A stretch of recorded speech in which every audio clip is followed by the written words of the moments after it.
Honorable Chief Justice, honorable judges, dear those who are present here, in particular the students here, the human rights activists, dear guests from abroad, what can I say after such a passionate speech where you were rocking the tent? But I would like to share one story with you. I've been in your beautiful country now for a little bit more than a year. And I did not hear very much about Pakistan before. I'm not an expert on Pakistan. But one name I knew was Asma Jehangir. I was working with the UN before, and that's why, because she was working also in the UN, I mean, this was a name which is known in the community. So when I arrived here in Pakistan, I said to myself, I need to meet Asma Jehangir, the first person, even before handing over my accreditation to the President of the Republic. I went to Lahore by train, by the way, and I met her in the first week I was here. And I would like to add another facet to her personality. Many things were mentioned today, and they are all right. I would like to mention what she meant for me.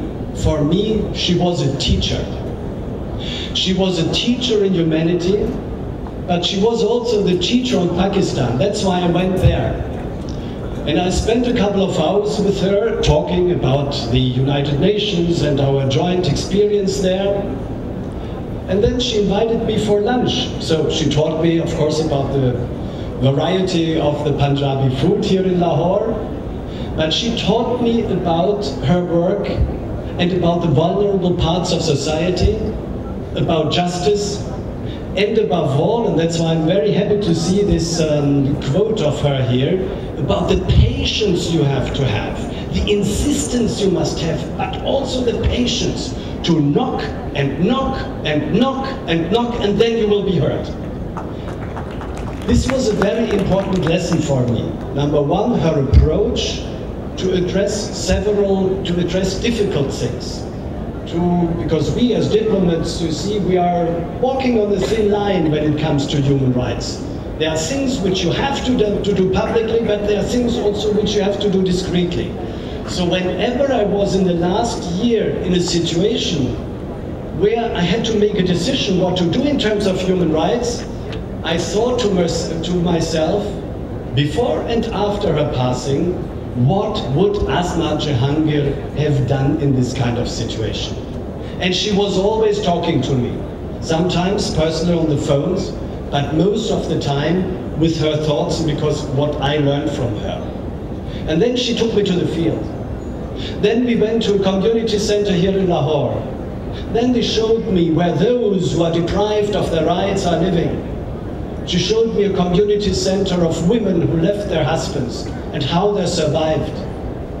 She taught me with what amount of money these persons have to cope with to get their children to school. She advised me to go to the bonded labor, to the brick kilns here around Lahore, and I did it.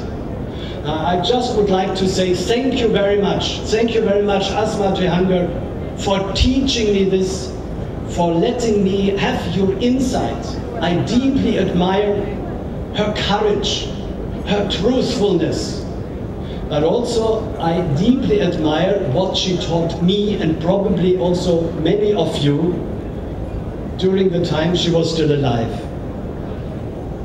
Now I do think that she is an example for all of us.